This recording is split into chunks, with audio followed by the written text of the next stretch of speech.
Al-Jam'iyah Ma'allah. Mari kita kaji teks aslinya.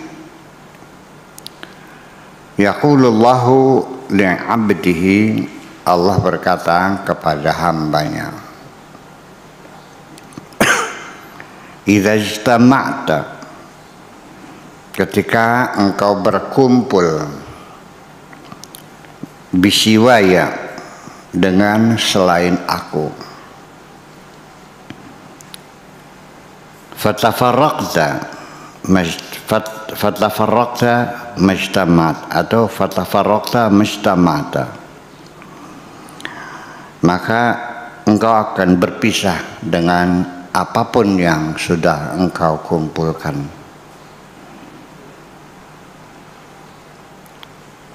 Idza ijtama'ta bisiwaya fatafarraqta majtamata, ijtami' bi, berkumpullah bersamaku.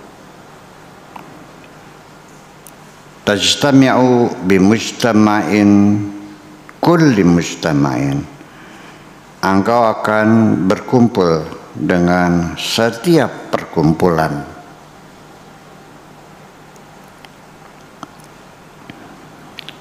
Perlu diyakini oleh kita bersama bahwa perkumpulan kita di sini sifatnya sementara.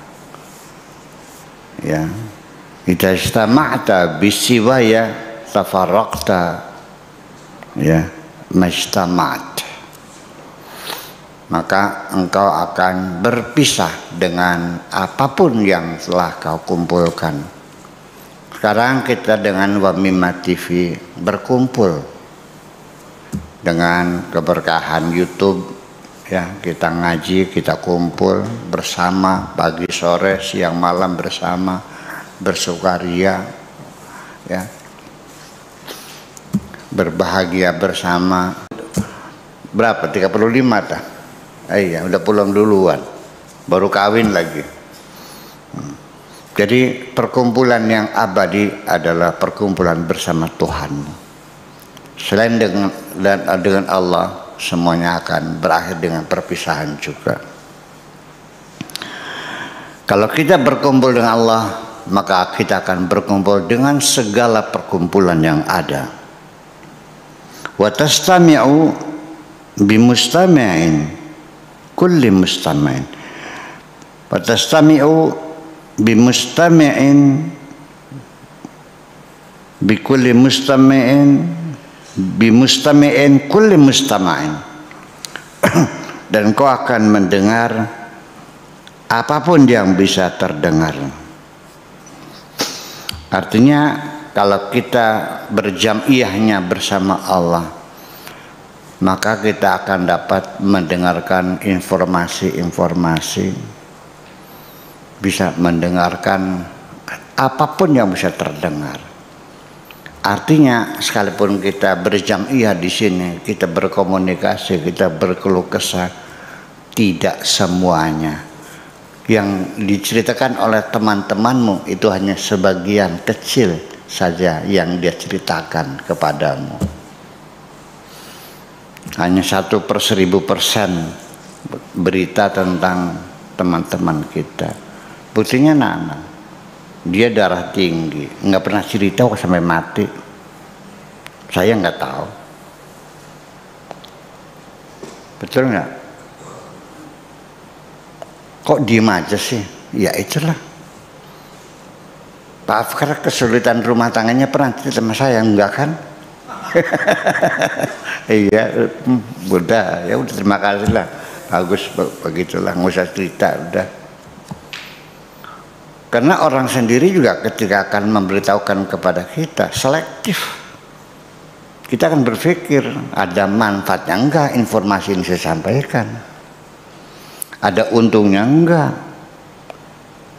ada yang tersinggung enggak, kan pilih.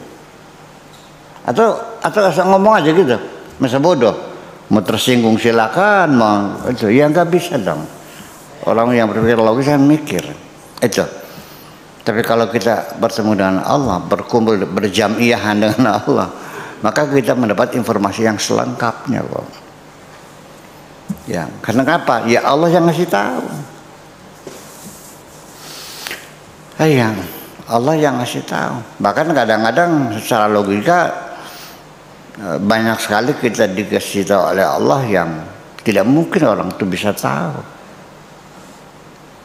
Ya, tapi kalau Allah berkehendak gimana?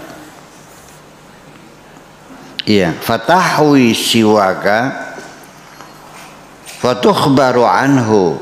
Nanti engkau akan bisa merangkum, engkau bisa ngemong semua orang selain kamu, akan menjadi tempat keluh kesah akhirnya, menjadi tokoh masyarakat, menjadi orang tua, menjadi orang pelindung, semua orang mengadu kepada kamu, kau sayangi semuanya. Iya. Fatukhbaru anhu, akhirnya kau banyak mendengar berita, banyak informasi. Bagaimanapun karena di sini setiap hari banyak tamu, ratusan tamu, mungkin ribuan tiap hari, maka di sini sumber informasi. Apa yang terjadi di daerah kita, ya saya tahu sekali karena tiap hari banyak orang sih. Itu kan logikanya seperti itu.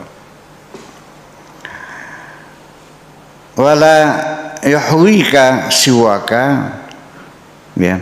Tetapi tetap tidak ada yang bisa melindungi kamu selain kamu, ya, selain kamu.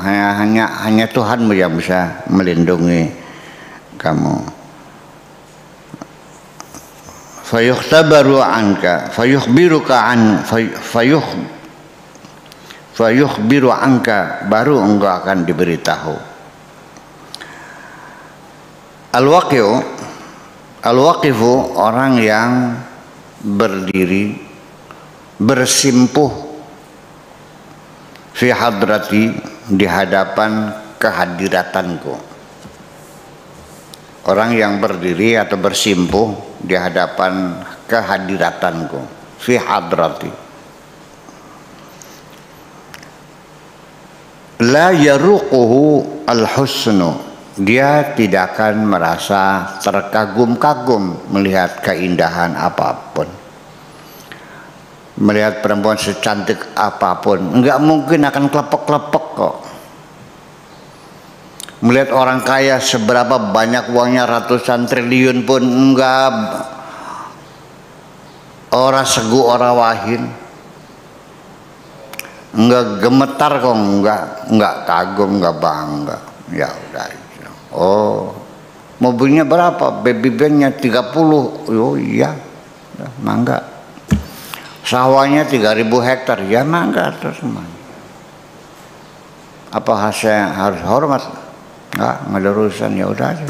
Rezekinya kamu, mudah-mudahan bermanfaat. Iya.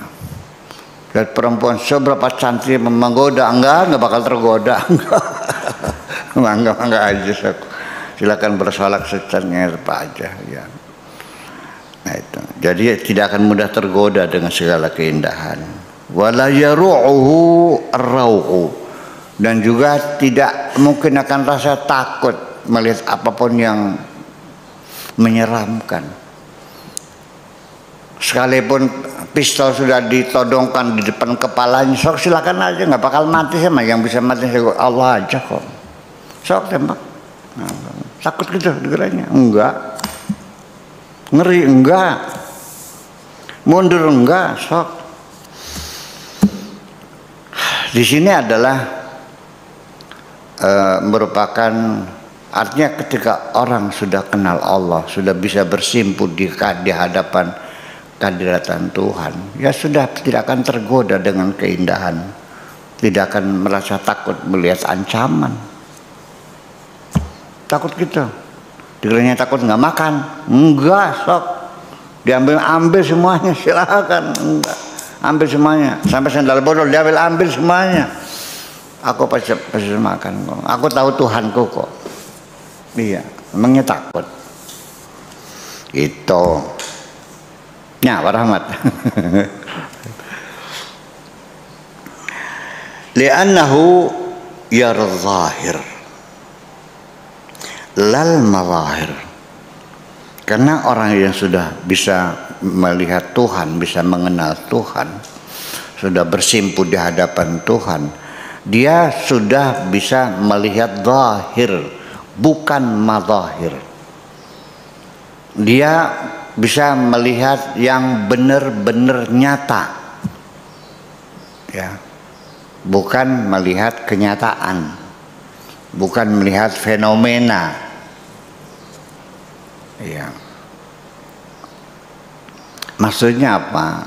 Ya, dia bisa melihat sesungguhnya yang zahir, yang pasti zahir itu apa? Ya Tuhan. Ini mah semuanya madzahir, hanya tampilan Tuhan. Gunung, lautan, manusia, binatang itu tampilan Tuhan. Yang hakikat zahirnya siapa? Ya Tuhan. Ya kenapa matamu tidak bisa melihat Tuhan? Ya saking dekatnya. Yarul jamala walisal jamil, karena dia sudah melihat keindahan, bukan melihat sesuatu yang indah. Kalau yang orang itu sudah melihat keindahan, ya semua yang dilihat indah semuanya, nggak ada yang jelek. Ya wajah kamu nih lucu-lucu semua. Iya. Kalau melihat keindahan ya akan memilah-milah. Ini ganteng, ini jelek, ini sedang, ini tidak percuma. Ini lumayan lah gitu. Ini cantik jelita, ini jelek. Ya enggak.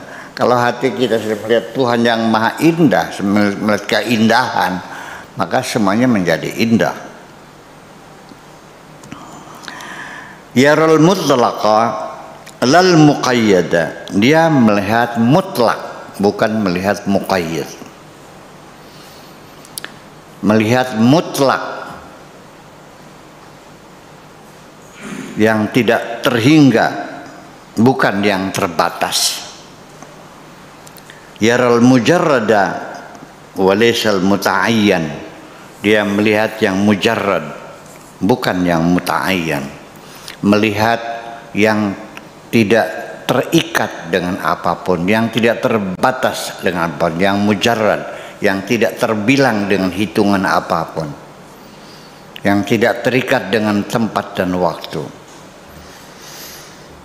Ya, bukan melihat muta'ayyan, sesuatu yang terikat, sesuatu yang terbatas. Wajhi lil waqifin. Wajahku untuk siapapun yang ingin bersimpuh di depan kehadiratanku, mangga silakan. Engkau ingin melihat wajahku, silakan datanglah ke sini. Duduknya yang rapi, gitu. Tapi bersuci dulu gitu ya, kalau tak usir kamu nih. Ya, sucikan dulu hatimu itu. Wa akhbari lil arifina. Kemudian segala macam informasi, beritaku tentang aku, apapun tentang aku, iya, akan kusampaikan kepada orang yang sudah mengenal aku. Kalau nggak kenal mana mungkin. Kalau Ahmad mungkin nggak memberikan informasi kepada seorang yang tidak dikenal? Ya enggak. Tapi sekarang ada hak informasi katanya. Informasi publik. Iya itu mah undang-undang. Tetap aja yang diberitakan juga yang normatif aja. Apa yang terjadi sungguhnya di dalam kementerian, di istana presiden, yang nggak bisa dong. Juru bicara juga akan menseleksi. Ya, itu yang disampaikan adalah yang konsumsi publik. Iya. Ya, yang sangat konfidensial ya nggak bisa didapat kecuali wartawan juga harus berjuang mati-matian mencari beritanya itu. Kan begitu. Paham gitu ya kira-kira. Tatahhar lil waqfah. Nah, bersucilah untuk menghadap Tuhan itu, untuk bersimpuh di hadapan Tuhan. Wa illa nafadtuka. Kalau tidak, ya kamu datang ke sini belepotan, telinganya masih kopokan, gudalnya masih tebal, matanya belekan, hidungnya masih umbelen, habis makan belum sikat gigi, habis kencing belum cebok, ya kuusir kamu. Artinya nggak usah kesinilah ketika engkau berlumuran dengan darah dan dosa itu. Ya bersih saja dulu. Oke. La yakun alaika sultan min syai'in. Engkau tidak bisa, apapun yang kau miliki tidak bisa membuat engkau punya kekuasaan. Kamu tidak bisa membangun kekuasaanmu, kekuatanmu dengan apapun. Wala jadhiba min siwan, dan juga kamu tidak punya daya tarik apapun selain aku. Mimma siwallah, selain Allah tidak ada yang bisa kau jadikan sesuatu yang punya daya pikat terhadap dirimu. Selain Allah engkau tidak bisa membangun kekuatan apapun. Engkau dalam posisimu yang tetap tidak punya apa-apa dan tidak bisa apa-apa semuanya. Fil waqfati, dalam keadaan bersimpuh di hadapanku, tara siwa, ketika engkau sedang bersimpuh di hadapanku, kemudian engkau melirik, melatat melotot kepada selain aku, bimablagin yang berlebih-lebihan, jumlah siwa, ya. Fatukhraju anhu, sejak itu engkau akan terusir. Kamu dengan istrimu yang kau cintai bisa berdua, matamu pelarak-pelirik membuntuti perempuan-perempuan cantik yang seliweran di depannya, ditampar kamu. Iya kan gitu. Artinya jangan sekali tergoda melihat selain istrimu gitu. Iya, sangat tersenyum sekali. Dan ketahuilah istrimu yang cemburunya, naudzubillah, Allah itu maha cemburu. Maka saya kita, ya. Assalamualaikum warahmatullahi wabarakatuh. Waalaikumsalam warahmatullahi wabarakatuh. Baik Sobat Himma TV dan Sobat Himma TV yang ada di studio atau di virtual saat ini, demikian kajian yang sudah dibacakan oleh Guru Mulia kita Buya Syakur Yasin MA, masuk ke episode yang ke-6 untuk Ramadan ke-7 1442 Hijriah dan atau di 19 April 2021. Hari ini kita telah sama-sama mengkaji tentang Jami'atu Ma'allah, kebersamaan dengan Allah. Dan tentu saja kita akan kaji lebih dalam lagi apa yang sudah disampaikan Buya pada kesempatan siang hari ini dengan melalui diskusi secara virtual dan atau juga secara langsung yang saat ini berada di studio. Langsung kita akan bergabung dengan Sobat Himma TV yang saat ini sudah berada di virtual untuk saya ajak untuk berdialog. Dan yang pertama ini saya akan coba bergabung dengan Pak Jojo terlebih dahulu ya. Pak Jojo silakan dari Jakarta untuk kajian kita hari ini. Assalamualaikum Pak Jojo.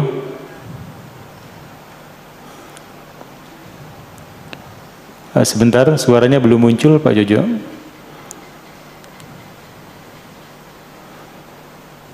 Belum muncul nih Pak Jojo suaranya.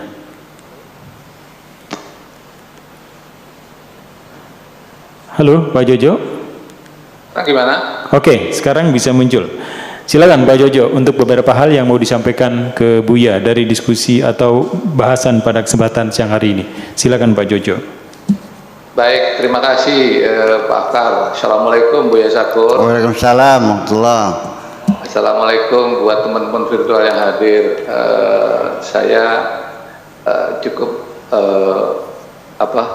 mengajukan pertanyaan satu aja Bu ya, karena biar yang lain juga bisa. Boleh, banyak juga boleh kok. Nanti aja kalau ada. Jadi gini Bu ya, tadi saya mendengar bahwa perkumpulan yang abadi hanya dengan Allah atau dengan Tuhan. Perkumpulan dengan sesama manusia itu hanya sementara. Jadi gini pertanyaannya Bu ya, apakah waktunya untuk kembali ke Tuhan atau Allah ada kesempatan direvisi atau diamandemen Bu ya? Ini dikaitkan dengan kalau kita memberikan ucapan selamat ulang tahun, biasanya kan ada semoga panjang umur. Emangnya umur bisa dipanjangkan? Itu pertanyaannya dari saya Bu ya. Terima kasih. Wassalamualaikum warahmatullahi wabarakatuh. Waalaikumsalam warahmatullahi wabarakatuh. Ya, paham lah. Artinya begini, bukan diamandemen, bukan direvisi, bukan di cancel atau di delay, ya. Dimansuh. Kalau pesawat kan delay, ya, delay 3 jam gitu karena cuaca buruk. Nah, saya kira ketentuan Tuhan itu tidak bisa direvisi, tidak bisa di cancel, tidak bisa di delay. Karena wa idza jaa ajaluhum la yastakhiruna sa'ata wa la yastaqdimun. Ajal itu kalau sudah datang ya tidak bisa dimajukan sekejap pun dan tidak bisa ditunda sekejap pun. Saat itu bukan 1 jam ya, sekejap. Nah, sekejap itu ya mungkin 1/10 detik lah barangkali. Tidak bisa ditunda. Nah, adapun ketika kita mendoakan orang panjang umur itu sebagai satu formalitas sosial, memang kita disuruh oleh Allah untuk saling mendoakan kebaikan-kebaikan pada sesama. Seorang sahabat, persahabatan yang baik itu adalah bersama dalam suka dan duka, betul? Kalau teman kita sedang susah, kita ikut berduka, kita datang, kita nanya, what can I do for you? Apa yang bisa saya bantu? Kang Kaji, saya ini kan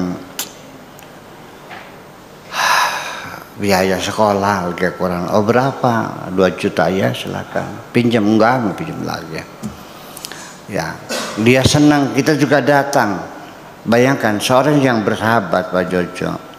Kita bukan hanya merasa sedih ketika kita susah, teman tidak datang, tetapi ketika kita sedang gembira, teman tidak datang juga saya susah. Kenapa kegembiraan ini tidak dalam kebersamaan? Kenapa orang yang sangat aku cintai tidak bersama aku dalam saat yang bahagia ini, sehingga kebahagiaanku kurang sempurna? Paham nggak sih, Bang? Iya. Lagi makan enak, enak banget. Kenapa Kang Benu gak kesini? Kan gitu. Pak Edik lah apa nggak ada, gimana sih? Jadi kenikmatan makannya juga nggak enak begitu. Nah itu saya kira seperti itu namanya rasa persahabatan semacam itu. Dan kita dianjurkan oleh Allah saling mendoakan untuk diampuni oleh Allah. Makanya kan Allahumma gfirli wali walidayya wali jamil muslimina wal muslimat wal mu'minina al ahya minhum orang. Tiap hari al ahya wal itu, tapi kenapa matamu menjadi merah ketika temanmu naik pangkat? Kenapa engkau mencaci maki ketika orang itu bisa naik haji? Iya. Kenapa engkau jadi marah karena tetangga itu warungannya laris? Kan aneh semacam itu. Nah, orang-orang semacam itu jangan kau musuhi dan jangan kau jadikan sahabat. Jadikan sahabat mengganggu, jadi musuh ya bikin cilaka. Ya udah aja, ya ucapan sajalah. Jadi kita sendiri mintanya seperti itu, sebagai bentuk kesetiakawanan. Kita juga bukan hanya sekedar berbagi rasa, tapi juga saling mendoakan, itu dianjurkan. Nah, terutama ya panjang umur, ya sehat walafiat, banyak rezeki, itu ya itulah salah satunya. Diampuni segala dosanya semacam itu. Akan tetapi ketika kita minta dipanjangkan umurnya, iya boleh. Tetapi persepsi panjang umur itu sendiri jangan diartikan bahwa umur yang sebetulnya 30 tahun akhirnya diperpanjang jadi 40. Bukan. Panjang umur dalam artian doa kita kepada orang itu bukan berarti merubah ketentuan Tuhan. Tetapi yang dimaksudkan panjang umur itu adalah kualitasnya. Ya, panjang umur dari sisi produksi dan produktivitasnya. Umurnya 30 tahun tapi dia mencapainya 100 keberhasilan, engkau yang umurnya 100 tahun hanya dapat 10 keberhasilan. Mana panjang umurnya? Nah iya. Satu hari kau lakukan kesibukan, apa hasilnya? Nothing. Isinya hanya mengupat, mencaci maki, buang-buang waktu, bergurau dan sebagainya. Iya. Saya dalam sehari alhamdulillah bisa panen jeruk 2 ton. Ya kan gitu.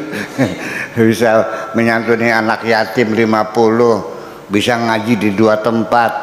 Ya, rutinan YouTube 1 kali. Ya, ziarah kubur orang tua selama 1 hari. Berarti hari ini umur saya panjang. Jadi semoga umur panjang, ya artinya semoga produksi dan produktivitasnya meningkat begitu. Ya kan begitu. Kemudian kualitasnya termasuk juga meningkat. Saya kira begitu Pak Jojo. Terima kasih. Oke, demikian tadi Pak Jojo tentang mengcancel kebersamaan dengan Allah, sudah dipaparkan langsung oleh Buya tentang hal itu. Dan baik, kita masih ke virtual saat ini, dan di virtual saya juga sudah melihat Kang MB Nur nih. Rupanya dari tadi sudah sangat memperhatikan sekali apa yang disampaikan oleh Buya pada hari ini. Silakan Kang MB Nur untuk apa yang mau disampaikan pada kali ini. Silakan. Terima kasih Kang Akhtar. Ya. Assalamualaikum warahmatullahi wabarakatuh, Buya. Pak Mbita. Nggih. Oh iya, nggih, mangga. Terima kasih teman-teman jamaah pengajian Buya Syakur. Setelah tadi menyimak penjelasan tentang usia dan dikaitkan dengan masalah kebersamaan bersama Allah, saya ingin bertanya Buya, apakah ada semacam persyaratan untuk mendaftar menjadi anggota perkumpulannya Allah? Kemudian apakah ada tingkatan-tingkatannya, dan apakah mengikuti sebuah tarekat itu bagian dari jalan menuju kebersamaan? Demikian Buya. Ya. Terima kasih. Baik. Ya. Iya. Tentunya ada. Tetapi yang akan saya tegaskan di awal dulu, persyaratan itu tidak menyangkut tentang keilmuan, tidak menyangkut karena turunan, anaknya kiai, anaknya ajengan, anaknya pangeran sultan, enggak, kebangsawanan enggak ada urusan. Juga tidak ada kaitannya dengan materi orang kaya, termasuk usia harus enggak juga, sekalipun memang pada umumnya kemapanan spiritual itu kan setelah umur 40 tahun ke atas. Ya, kalau masa puber kan sulit ya. Apalagi baru umur 25, 30 ya masih goyang. Ya memang ya. Tapi tidak menjadi persyaratan usia itu. Nggak ada urusan. Nah, satu persyaratan yang diinformasikan dari judul Al-Jam'iyatum Allah sini, yaitu tatahhar. Bersucilah kamu. Ya habis kencing ya sebok, habis berak ya sebok, habis makan ya sikat gigi, kan begitu. Kopoknya dibersihkan, korong dibersihkan, belek dibersihkan, iya. Ketek juga sama mesti dibersihkan kan. Jadi dalam keadaan suci lahir dan batin, itu saja persyaratannya. Karena Allah Maha Suci, Allah tidak menerima siapapun yang dalam keadaan penuh dosa, penuh najis itu semuanya. Bersuci dan bersuci. Nah, karena bagaimanapun nanti Allah tidak melihat zahir kita, bukan bentuk rupa kita, bukan pakaian kita, bukan jasad kita, ya. Tapi yang dilihat langsung to the point adalah hati kita. Sebab nanti bagaimanapun juga masalah harta, kekayaan, keilmuan, amal perbuatan, semuanya minggir. To the point yang jadi persyaratan, illa man atallaha biqalbin salim. Kecuali orang yang datang menghadap Allah dengan membawa hati yang baik. Amal nggak dilihat nanti ujungnya mah. Ya, karya-karyamu berapa judul film yang sudah kau produksikan nggak bakal dilihat oleh Allah itu. Iya, langsung kebaikan hatimu apa? Yauma la yanfa'u malun, yauma la yanfa'u malun wala banun. Nanti pada suatu ketika engkau akan yakin bahwa hartamu, anak cucumu, keturunanmu, karya-karyamu semuanya la yanfa'u, tidak ada manfaatnya, ya. Illa, kecuali man, orang atau datang menghadap kepada Allah biqalbin salim, dengan hati yang baik. Yang penting hati yang baik, ya. Dalam persahabatan kita ini hatinya baik, ya, karena kita sudah bersahabat lama. Ketika mendengar Pak Ambi lagi sakit, bagaimanapun saya repotnya, saya segera datang menjenguk, menyambangi Pak Ambi di Jakarta. Gimana sehat, apa yang dirasakan, apa yang perlu saya bantu, obatnya apa, ya kan begitu. Jadi kita mungkin Pak Ambi juga akan bersedih hati, kok Buya nggak kesini, saya lagi sakit. Iya, dalam keadaan duka kita tidak merasa merasa tidak nyaman ketika tidak bertemu dengan sahabat kita. Tetapi dalam keadaan suka pun sama. Ketika saya sedang berbahagia sekali, dapat rezeki banyak, lagi makan sate yang paling enak, duh sayang yang nggak dapat ambil di sini. Kalau ada tentu kebahagiaan kita lebih sempurna lagi kalau begini mah. Jadi kebersamaan dalam suka dan duka itu semacam itu adalah persahabatan. Nah, tetapi kalau hati, itulah hati yang baik dalam bersahabat.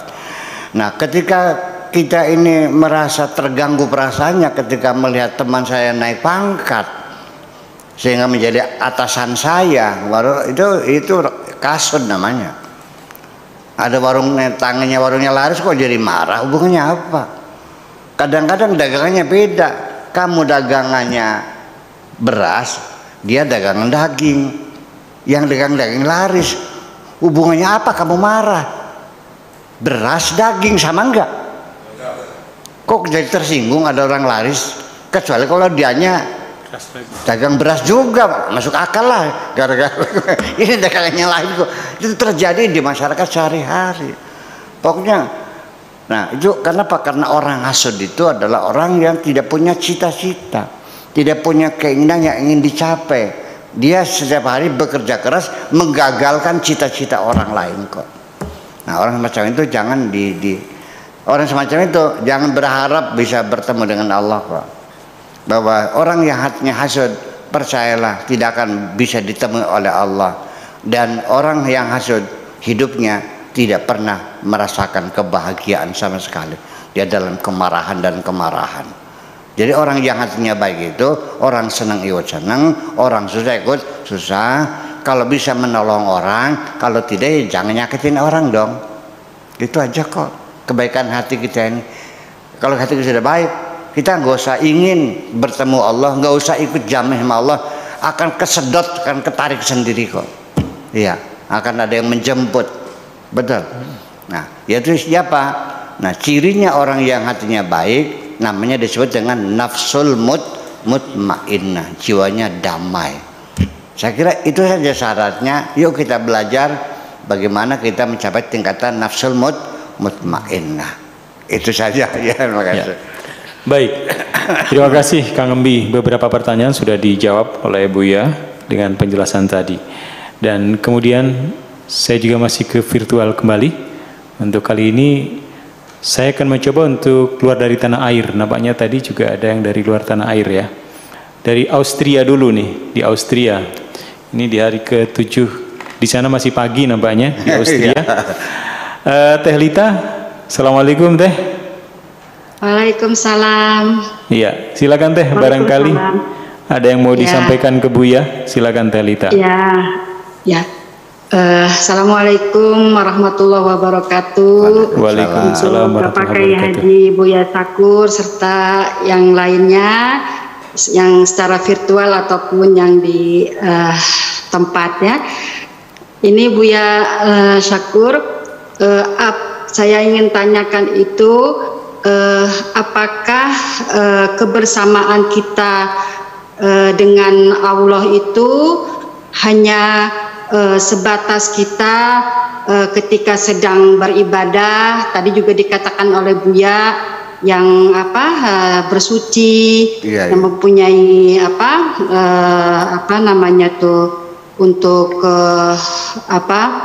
beribadah ataupun kita menghadap Allah gitu, itu pasti Allah bersama kita. Apakah hanya dengan sebatas kita beribadah ritual seperti sholat, atau seperti kita di majlis-majlis taklim, atau seperti kita seperti ini, itu Allah ada bersama kita, namun kita di luar ritual itu semua, misalnya kita sedang di pasar atau sedang ke supermarket ataupun sedang bersama teman, namun hati kita selalu berzikir atau berwirid mengingat Allah, apakah itu Allah juga akan hadir bersama kita?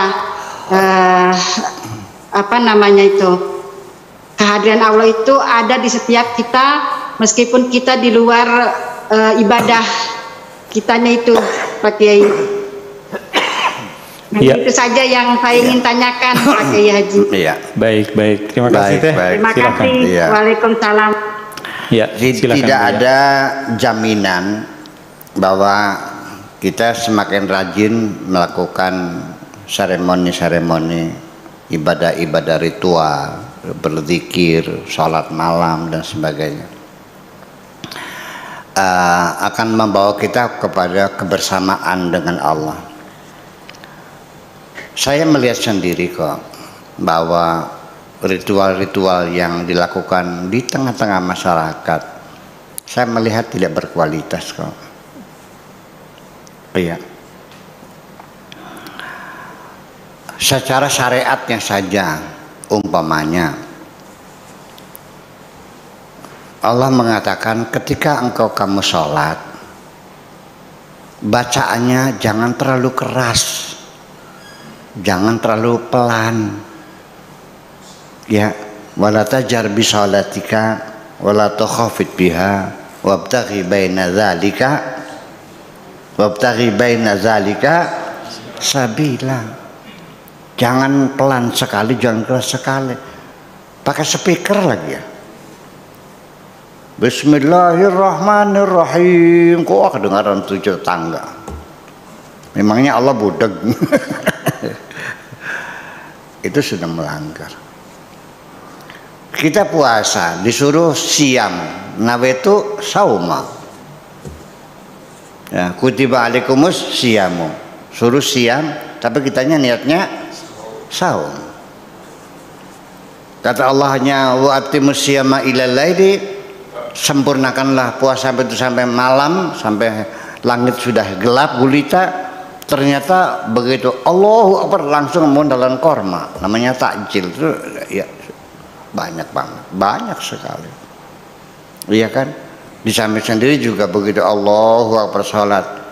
Apa kamu merasa dekat dengan Tuhan? Miskin, sakit, mengerang-erang kesakitan, lalu kita datang dengan hati yang terharu, ya kita bawa dia ke rumah sakit, kita biayain. Nah, ketika engkau merasa terharu atas penderitaan orang, itulah engkau pada posisi yang paling dekat dengan Tuhan.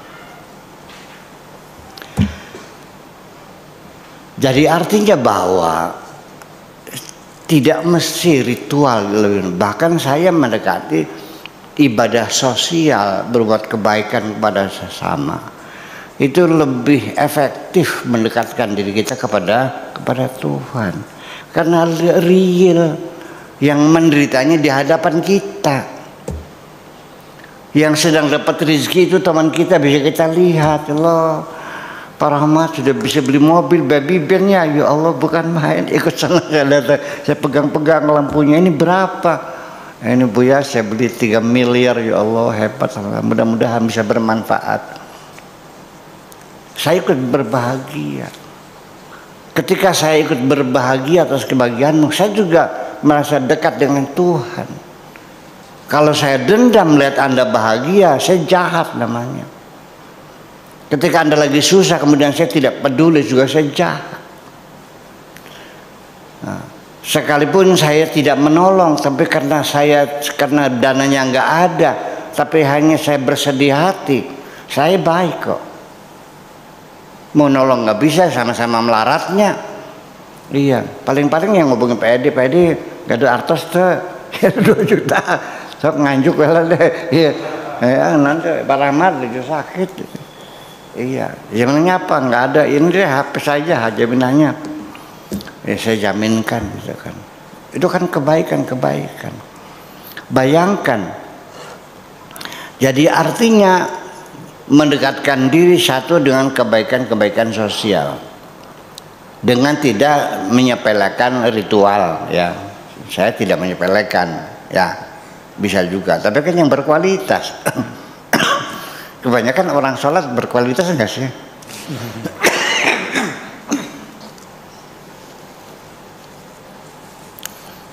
Kebanyakan orang salat berkualitas juga. Saya mau cerita deh. Jadi satu hari ada seorang imam yang hebat. Dia berdakwah, ya, mengajak orang sholat berjamaah. Bacaannya aja bagus, tajwidnya bagus, orangnya pinter ya, udah kiai lah. Jadi dia mengajak orang berjamaah itu bukan hanya sekedar mulut ya, tapi dengan perbuatan. Ya, door to door, dari rumah ke rumah ngajak berjamaah itu. Pahalanya 27 kali lipat berjamaah itu, ya kan gitu. Jamaahnya masjid penuh setiap hari itu. Bukan hanya maghrib saja ya, sampai subuh juga banyak yang berjamaah. Penyakit yang mesti dengan begitu ya. Paling banyak ke maghrib ya. Kalau subuh kan 3 orang. Iya. Nah, sehingga hampir satu desa banyak yang berjamaah sholatnya. Ternyata ada rumah yang dekat masjid itu tidak pernah berjamaah. Didatangi lagi, jamaah 27 kali lipat pahalanya. Iya, insya Allah lain kali ya. Nggak datang juga. Akhirnya si imam ini marah, sampai keluar ancaman, kalau kamu tinggal di samping masjid, tidak pernah menginjakkan kaki ke masjid, tidak berjamaah, sebaiknya pindah, jangan di sini tinggalnya. Nah, itu. Nanti tak beli rumah kamu, ya kan? Jangan memalukan kita. Masa dekat masjid nggak berjamaah? Gitu. Karena saking marahnya si tetangga itu. Ya udah, insya Allah. Kapan? Antara Isya deh. Oke, saya tunggu ya. Awas, gue jitak loh kalau datang lagi. Kan gitu. Apa dia tunggu Isya datang. Nah, gitu. Masa sampai mesin nggak berjamaah, dirangkul, senang kan gitu. Nih, saudara, ini ya, taklukan baru nih. Gitu.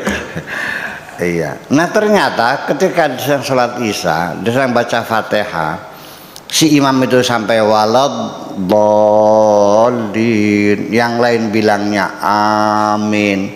Ini tetangga yang tidak pernah bersama itu, bukan amin bilangnya, istrimu sedang berselingkuh. Langsung pingsan imamnya. Kenapa? Karena dia ketika sedang baca Fatihah, kecemburuan pada istrinya itu sedang meningkat. Karena istrinya dia merasakan ada yang aneh-aneh lah gitu. Iya, mendapatkan uang banyak dari mana, ya kan gitu, beli make up yang bagus dari mana. Nah, ini mungkin punya pacar gelap kan gitu. Istrimu sedang berselingkuh, langsung pingsan. Dia sadar bahwa ternyata sholatnya ngaco, dia tidak khusyuk, tidak tumakninah. Artinya bahwa orang yang ada di samping masjid itu adalah min auliyaillah, kekasih Allah. Dia tahu kualitas sholatnya imam tadi, ngapain sih berjamaah? Jadi jangan sombong dengan ritual-ritual itu. Iya, belum tentu Anda berkualitas kok. Paham nggak kira-kira? Iya, jangan sok. Ya artinya beginilah, jangan pernah merasa Anda lebih hebat dari siapapun lah. itu sudah jahat. Ketika Anda merasa lebih hebat dari siapapun, Anda sudah jahat. Nah itu, jadi artinya kesimpulan pertanyaan tadi, mendekatkan diri pada Tuhan, jalurnya banyak sekali. Dengan meningkatkan ritual-ritual yang berkualitas, atau dua, dengan berbuat kebaikan-kebaikan kepada sesama, kesalehan sosial. Yang ketiga, dengan pendekatan science and technology, dengan ilmu pengetahuan. Karena orang-orang yang berilmu juga akan diangkat oleh Allah derajatnya. Yarfa'illahu alladhina amanu walladhina utul ilma darajat. Karena ilmu yang bermanfaat ini membahagiakan jutaan orang, bahkan umat manusia. Kayak apa kesalehannya orang menemukan listrik? Siapa namanya? Edison. Siapa namanya? Thomas Alva Edison. Bayangkan berapa pahalanya. Ya, dulu kita kalau malam sudah nggak ada pengajian, nggak ada, sepi, tidur, nggak ada lampu. Sekarang malam kita bisa bekerja, bisa memproduksi, bisa ngejahit, bisa belajar, bisa baca segala macam. Berapa pahalanya itu? Apa namanya? Bill Gates ya. Buat orang bisa berkomunikasi salam dunia. Iya. Sedangkan amal soleh yang terpikir kepadamu adalah sholat. Iya kan? Ilmu yuntafa'u bihi, ilmu yang bermanfaat, bisa jadi palebe, bisa mandiin mayit.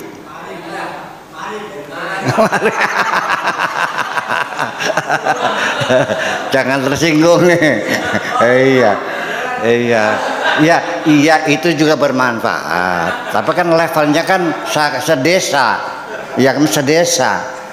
Ini yang bisa bikin listrik sealam dunia kok, betul gak? Yang bisa bikin apa YouTube ini sealam dunia, semacam itu. Yang menemukan, ya banyak sekali, itu namanya keilmuan. Itu juga sama. Nah, jalur keilmuan ini oleh umat Islam yang jarang ditempuh. Itulah sebabnya kita selalu terlambat dalam science technology. Kita hanya sebagai konsumen, tidak sebagai produsen. Itulah sebabnya. Itulah kira-kira. Makasih. Baik, tadi Wina, maksud saya di Austria, sudah dijawab untuk pertanyaan yang sudah diajukan pada kesempatan siang hari ini.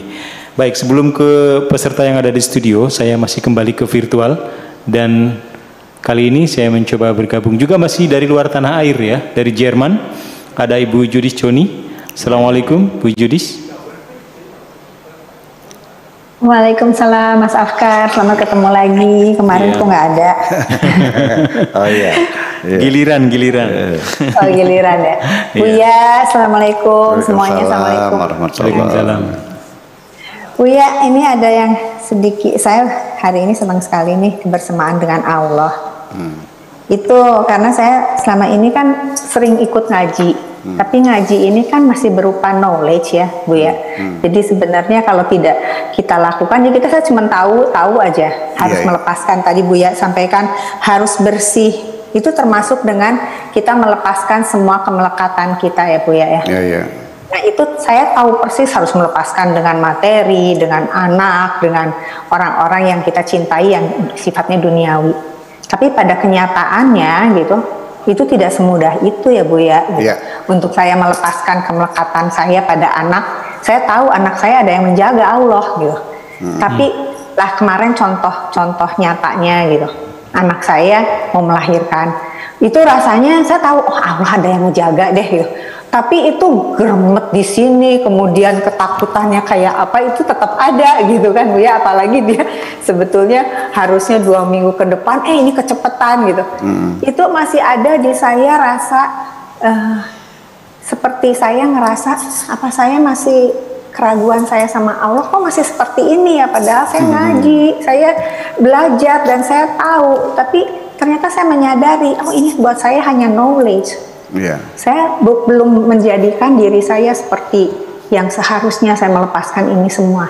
Nah, saya mau minta saran dari Buya, bagaimana caranya untuk saya mencapai kebersamaan dengan Allah dan saya mempunyai benar-benar nafsu yang mutmainah gitu untuk betul-betul saya menjalankan ini lebih tentram, lebih damai gitu loh Buya. Hanya itu aja.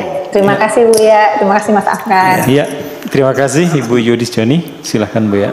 Iya, target saya pribadi, target saya dalam kebersamaan dengan Tuhan itu tidak mesti saya harus sebagai komandannya, sebagai jenderalnya, saya tidak kesana targetnya.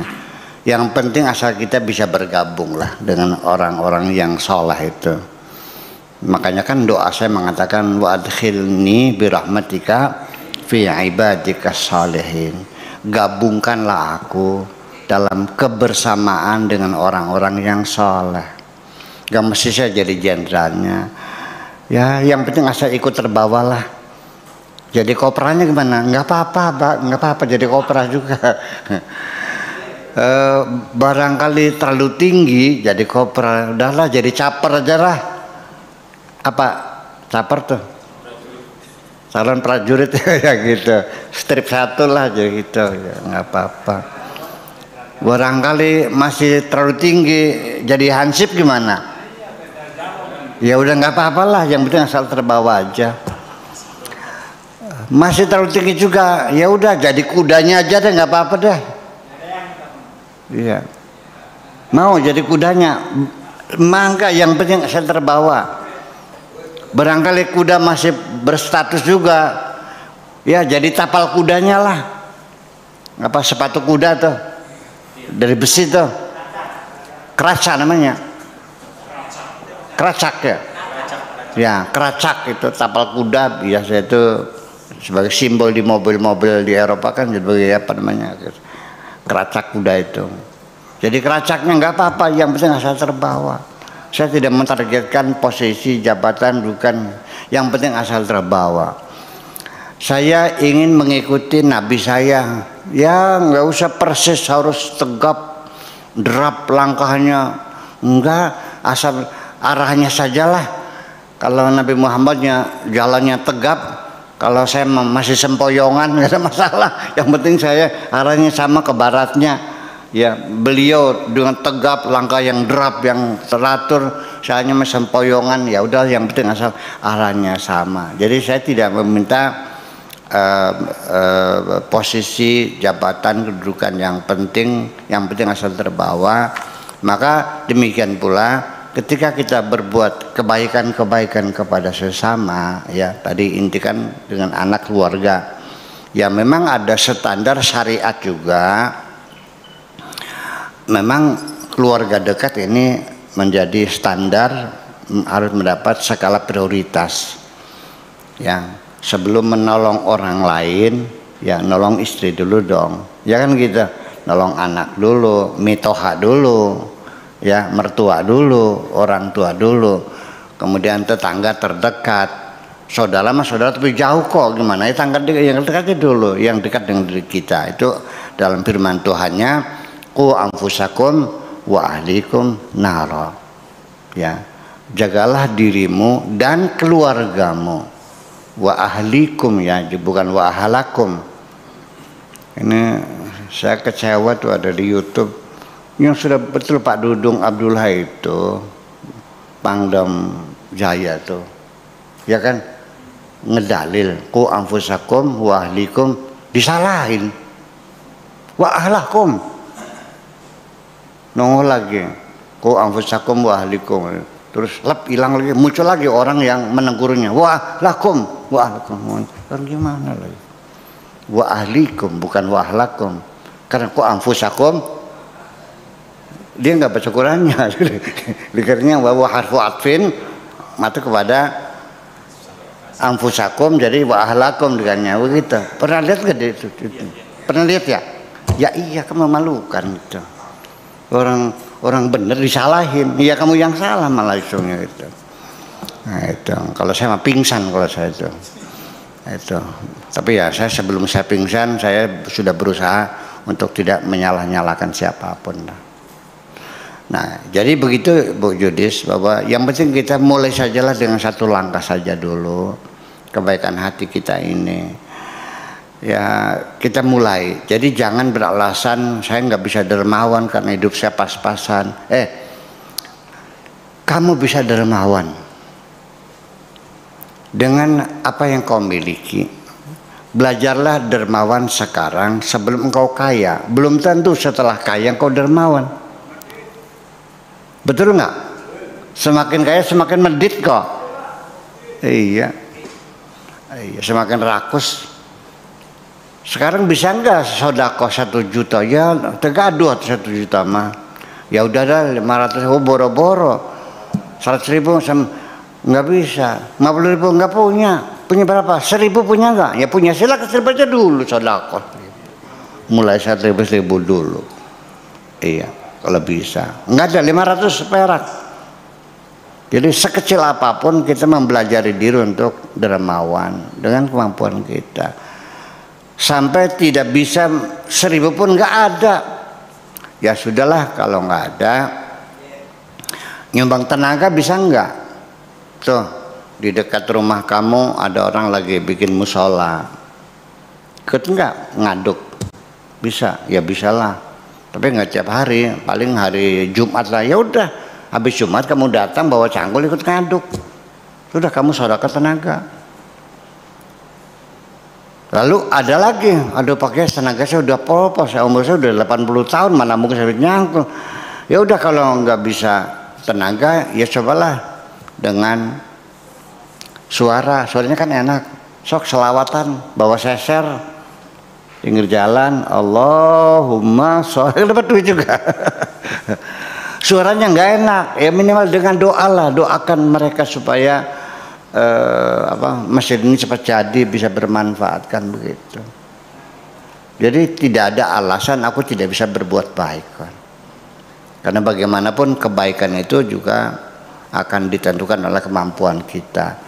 Yang memberikan kemampuan kita adalah Allah. Jadi pada ujungnya kebaikan hati menjadi standar.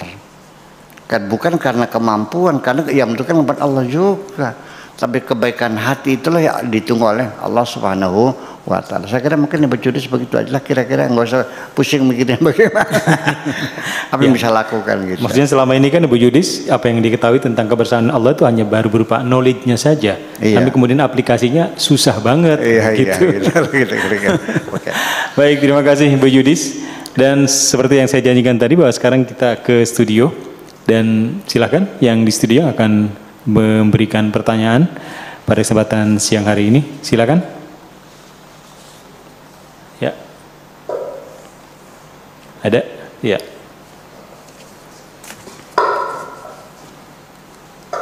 Assalamualaikum warahmatullahi wabarakatuh. Waalaikumsalam warahmatullahi wabarakatuh. Pada umumnya orang ketika sedang bersama-sama orang lain, misalnya saya dengan 10 orang atau 20 orang, pada ketika sedang bersama 10 orang atau 20 orang, sadar sesungguhnya bahwa saya dijaga oleh Allah, teman-teman saya juga dijaga oleh Allah, diberi pada saat yang bersamaan ya dijaga, ya diberi rezeki, ya diberi perlindungan, diberi segala-gala. Begitu pula ketika sedang sendirian,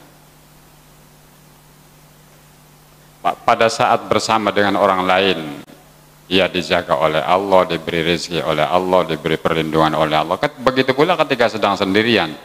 Persoalannya ketika sedang sendirian dan berada di tempat yang sungil, merindingnya itu tak tongol, merindingnya.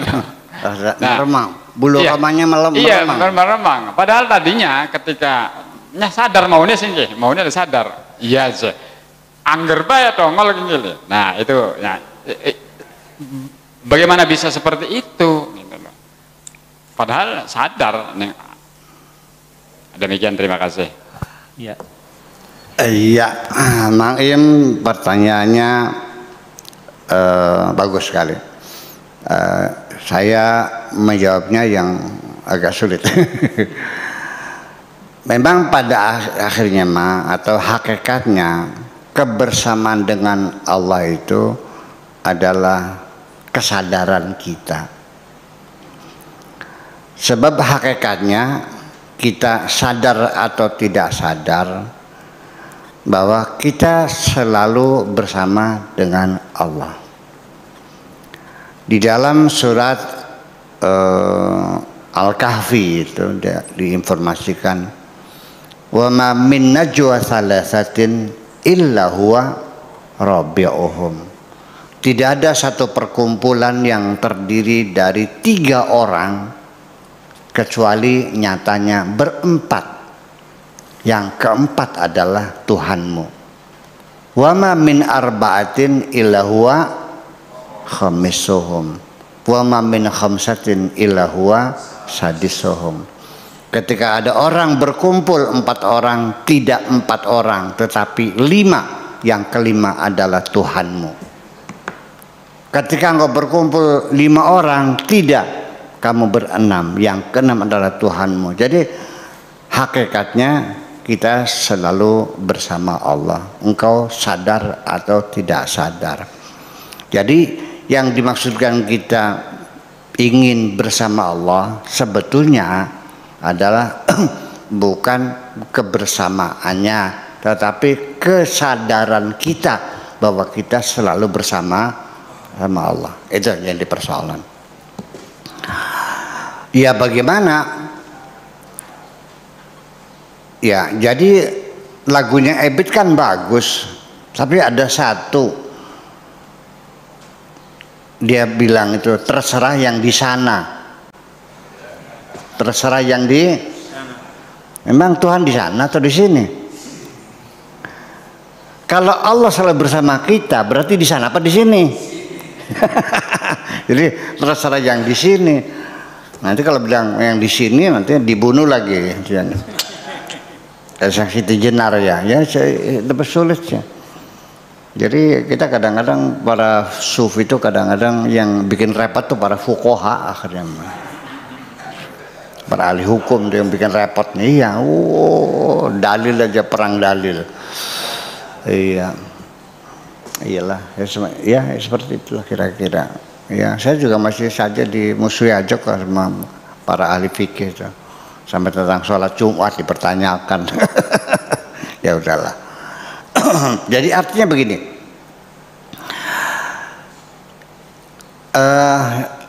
Saya ulangi cerita lagi. Seperti tadi. Ketika dengan 10 orang saya tidak rasa takut. Ketika sendirian masih takut juga. Ya memang seperti itu. Jadi pertanyaannya, kenapa Anda takut? Nah itu. Kenapa engkau merasa takut? Ceritanya adalah seseorang lewat kuburan besar, ya, yang masih banyak harimau, banyak ular sanca, ya, ular piton dan sebagainya. Di malam hari, dia ternyata takut. Akhirnya pulang lagi mengajak teman-temannya bawa patromak 5 sama bawa genjering 5 sambil ketapang debring ketapang patromak 5 menghilangkan rasa takutnya. Nah, oke. Jadi ketika dia ditemani dengan 10 orang, yang 5 bawa patromak, yang 5 bawa genjering, takut enggak? Enggak. Kenapa? Ya karena banyak temannya, ya kan? Jadi karena dia merasa banyak temannya, dia merasa tidak takut. Jadi kalau begitu, kenapa Anda takut?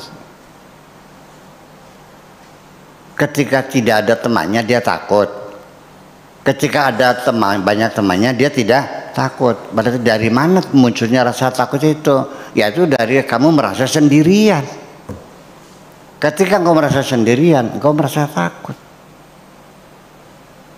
Iya kan? Nah, sekarang hakikatnya, andaikan 10 orang itu menemani untuk mengusir rasa takutnya, Oke, dia takut. Umpamanya benar-benar ada harimau datang. Wow. Pertanyaan saya, ini 10 orang yang mengawal kamu akan membela kamu apa akan lari masing-masing? Ternyata rasa amanmu, rasa tenangmu palsu semuanya itu. Mereka yang bersamamu tidak membela kamu, mereka menyelamatkan diri masing-masing. Hakikatnya yang menyelamatkan kamu siapa? Allah juga. Jadi percuma engkau mengandalkan orang, kenapa tidak mengandalkan Allah saja? Berarti ketika engkau merasa takut di mana saja dan kapan saja adalah sebabnya karena kamu merasa sendirian. Ketika engkau merasa sendirian, berarti engkau tidak sadar selalu bersama Tuhanmu. Makasih, itu aja. Baik, demikian sebuah pertanyaan yang digabungkan, maksud saya jawaban yang digabungkan juga dengan analogi dari Kang Im yang tadi sudah menyampaikan pertanyaannya. Kita kembali ke virtual dan kali ini saya coba bergabung dengan Ibu Atik Muji ya. Assalamualaikum, selamat sore Ibu Atik Muji. Silakan, Bu Atik. Halo. Assalamualaikum. Waalaikumsalam warahmatullah. Perasaan saya nggak raise hand ya, tapi ya anyway nggak apa-apa lah Bu ya. Assalamualaikum. Dari mana nih Bu Atik? Saya di Jakarta. Saya sering sih denger, tapi ya saya simak aja gitu. Kalau boleh bertanya di lain topik ini nggak apa-apa ya? Boleh. Nggak apa-apa, silakan. Gini Bu ya, bagaimana kan selama ini kalau bagaimana mendoakan orang tua kita yang sudah meninggal dunia? Apakah hanya dengan membacakan kirim Al-Fatihah atau ada yang lain gitu Bu ya? Nuhun Bu ya. Assalamualaikum. Waalaikumsalam warahmatullahi wabarakatuh. Mendoakan orang tua itu tidak semata-mata hanya kirim Fatihah. Silakan berdoa, tidak mesti Fatihah. Pakai bahasa Jawa aja boleh. Duh Gusti, muga-muga gitu. Ya, engkau ampuni orang tua kami. Iya. Nah, itu salah satunya. Jadi mendoakan orang tua itu artinya banyak berbagai macam cara. Kalau saya terangkan boleh secara mendetail dikit.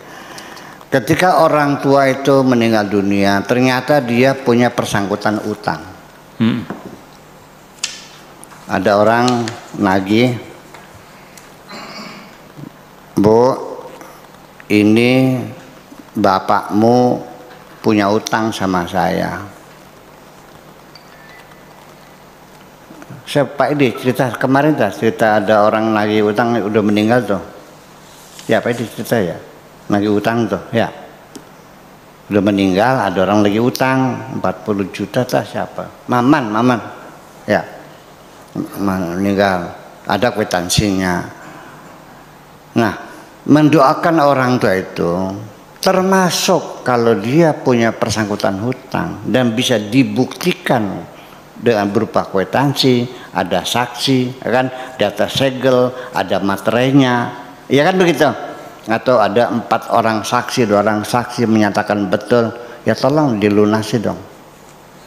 Jangan berebut warisan kalau plus minus juga diwaris dong. Nah, salah satu doa kita untuk orang tua adalah melunasi segala hutang-hutangnya, hutang materi,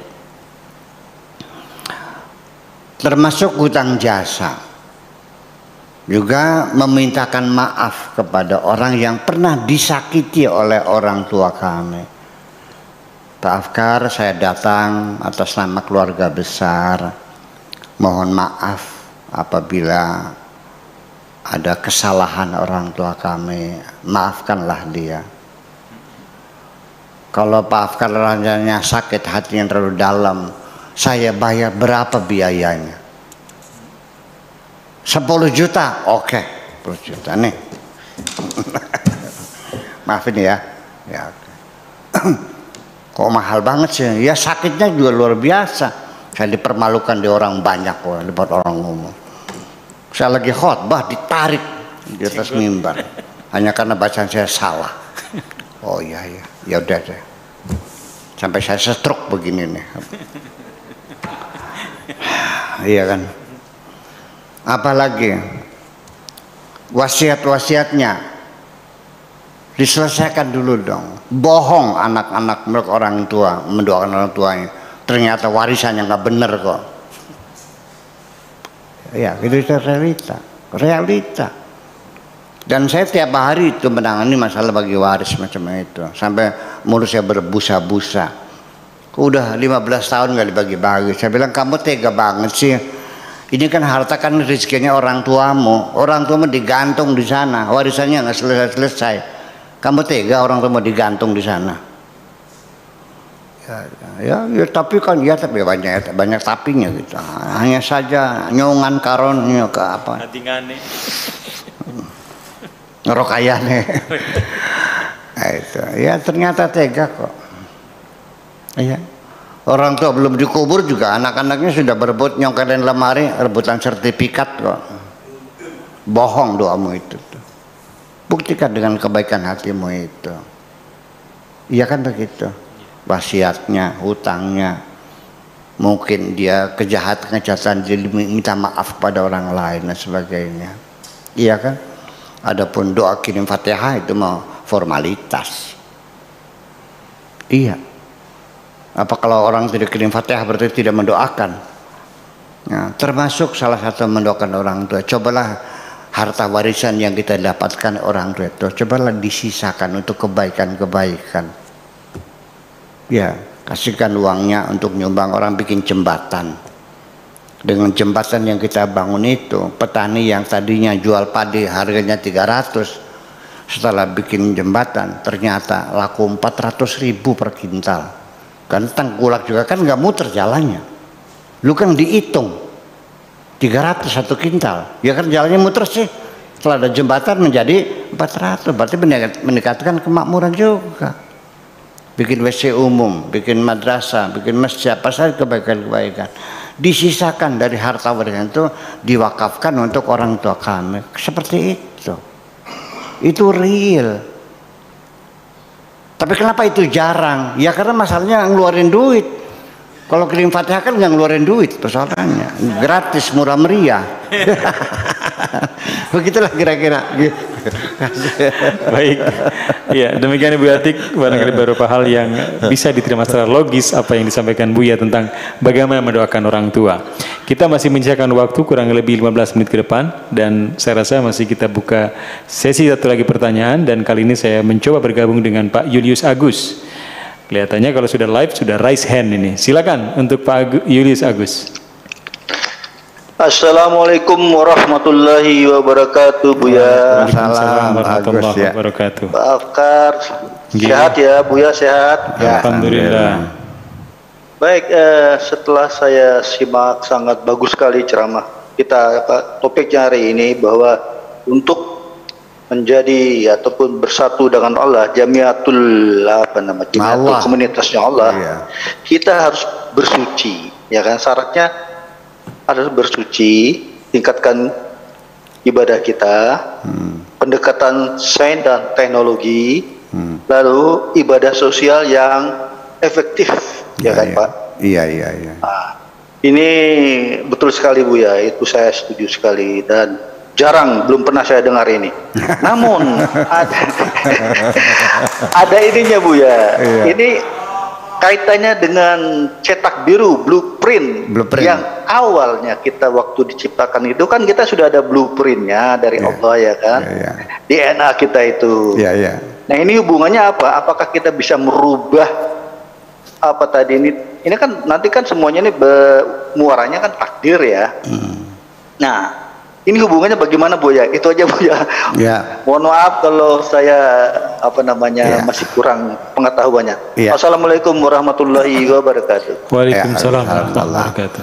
Nah, kemuskilan yang semacam itu sudah dibicarakan pada abad keempat Hijriyah. antara abad ketiga sampai 4, bahkan menjadi konflik sosial antara Mu'tazilah dengan Ahlus Sunnah.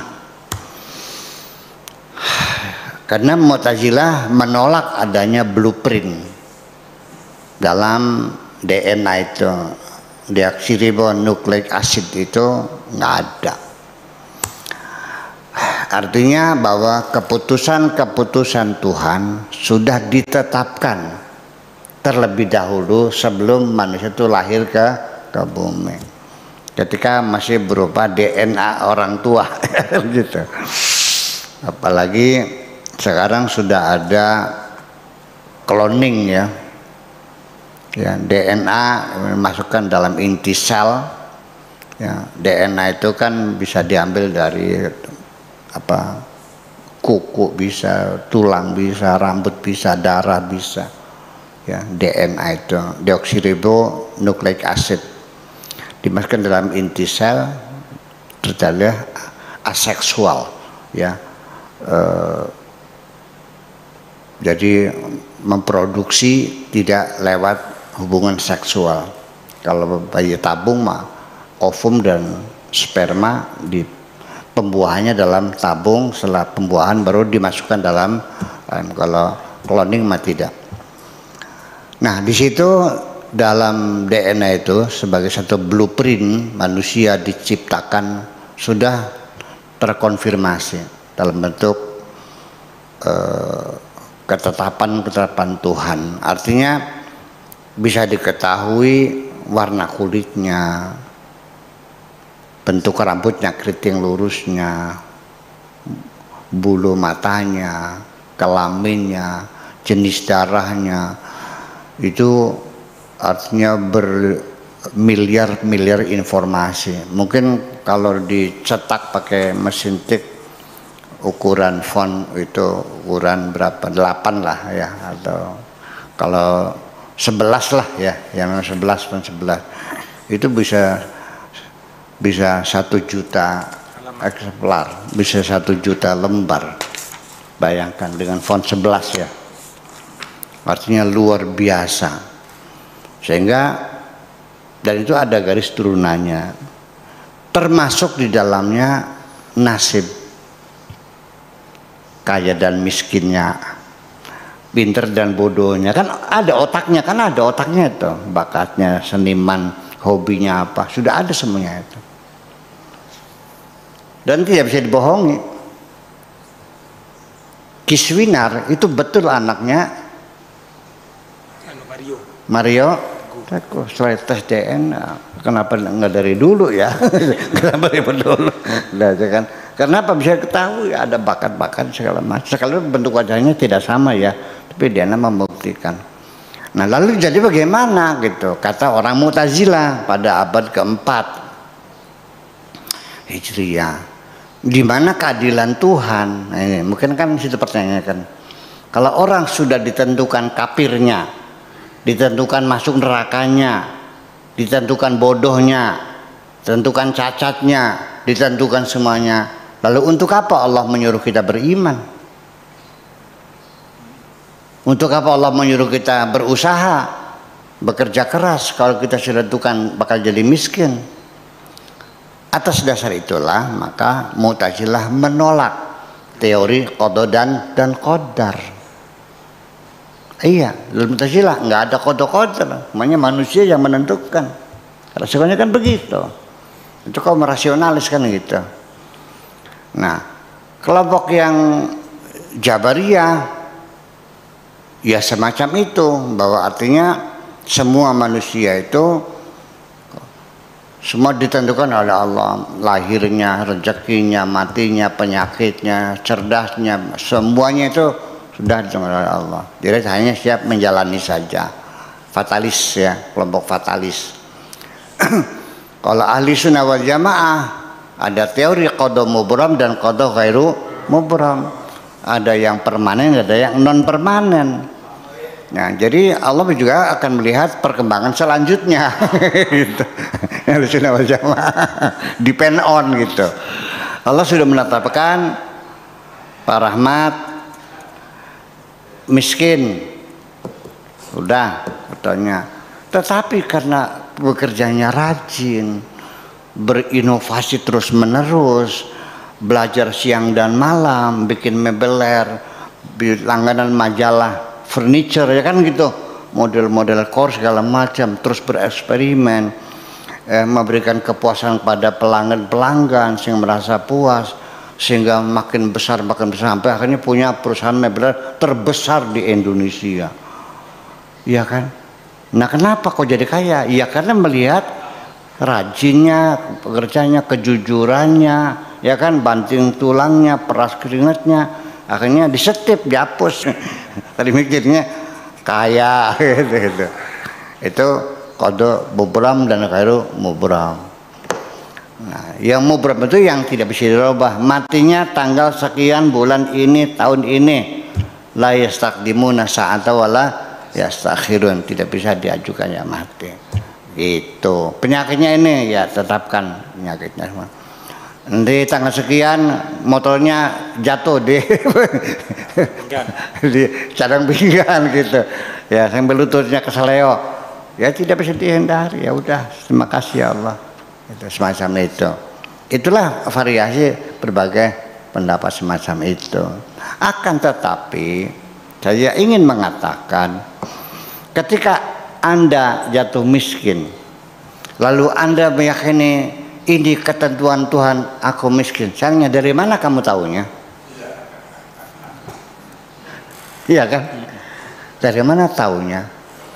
Dan nanti pada akhirnya Pak Agus ya, pada akhirnya kehebatanmu bukan engkau yakini ini ketentuan Tuhan, atau bukan engkau yakini aku punya kebebasan untuk berjuang, bukan itu.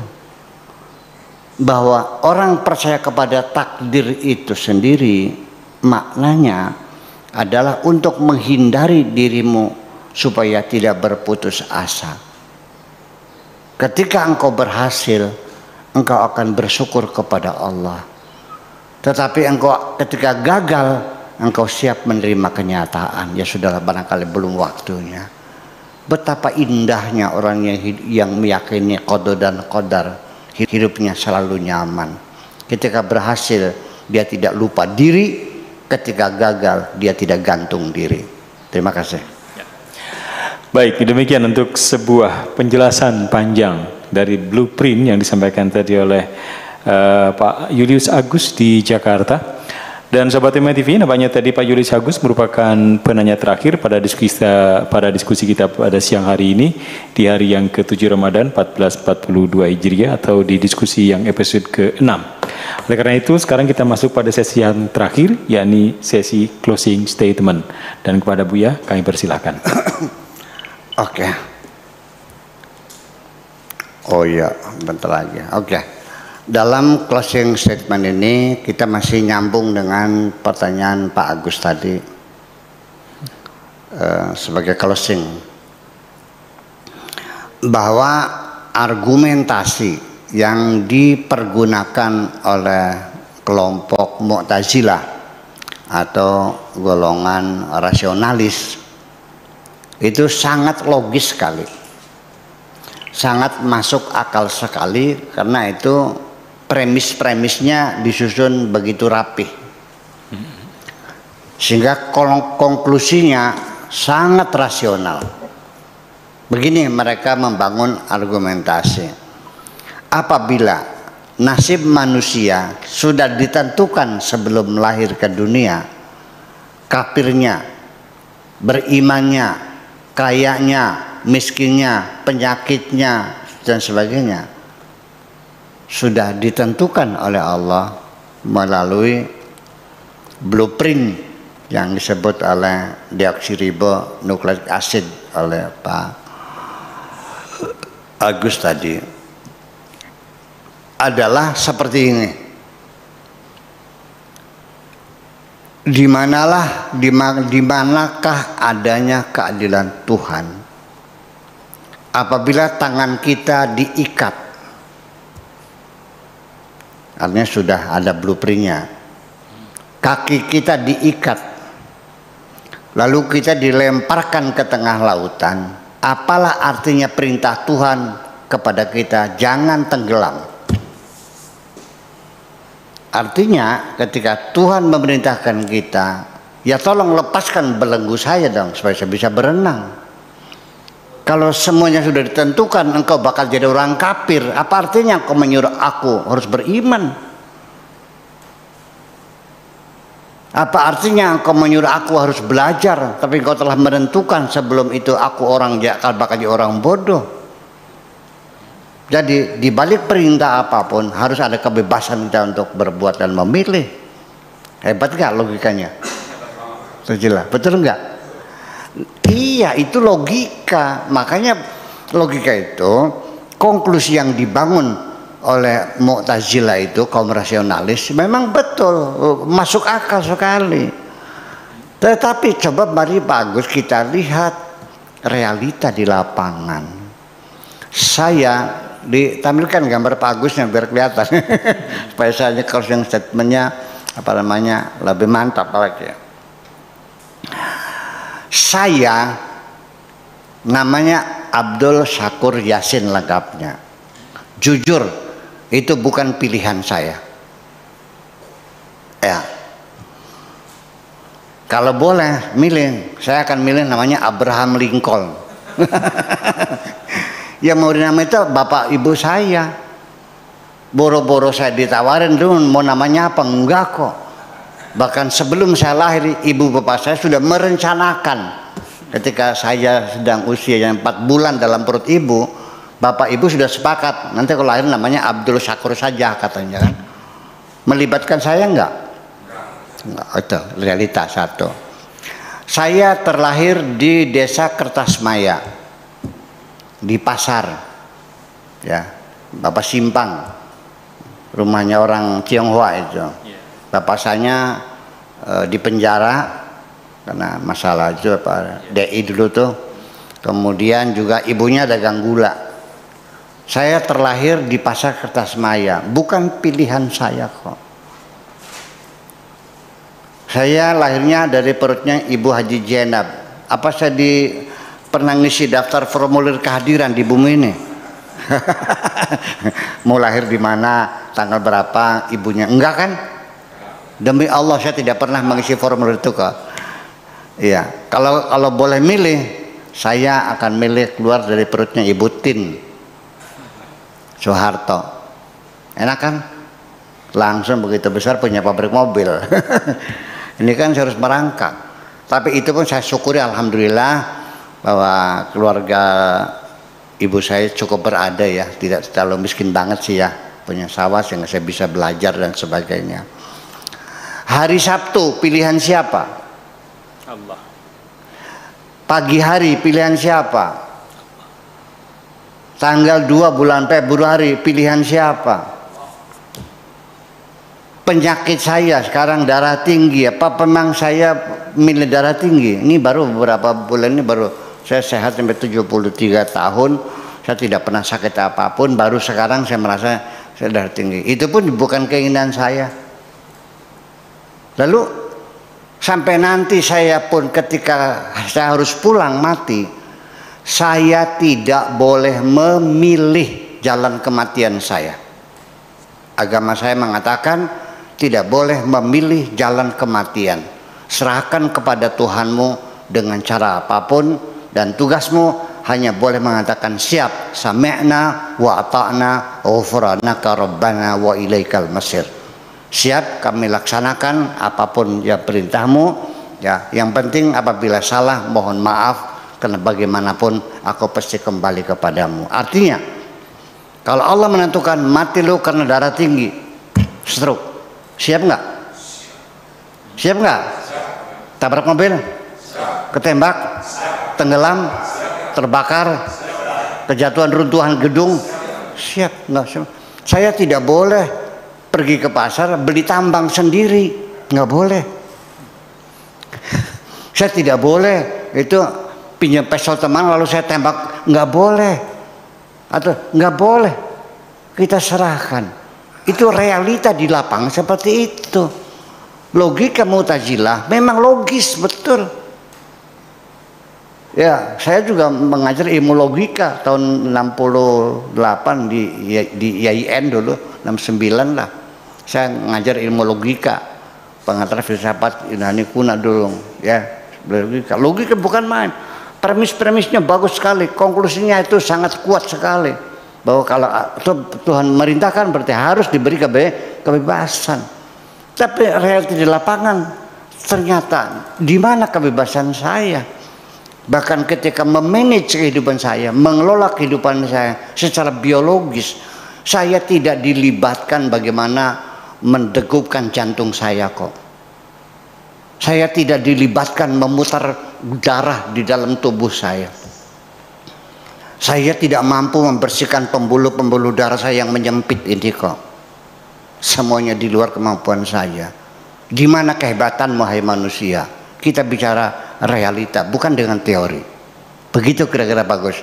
Ini kesimpulannya. Jadi beragama yang hebat, pasrahkan dirimu kepada Tuhan seluruhnya. Terima kasih.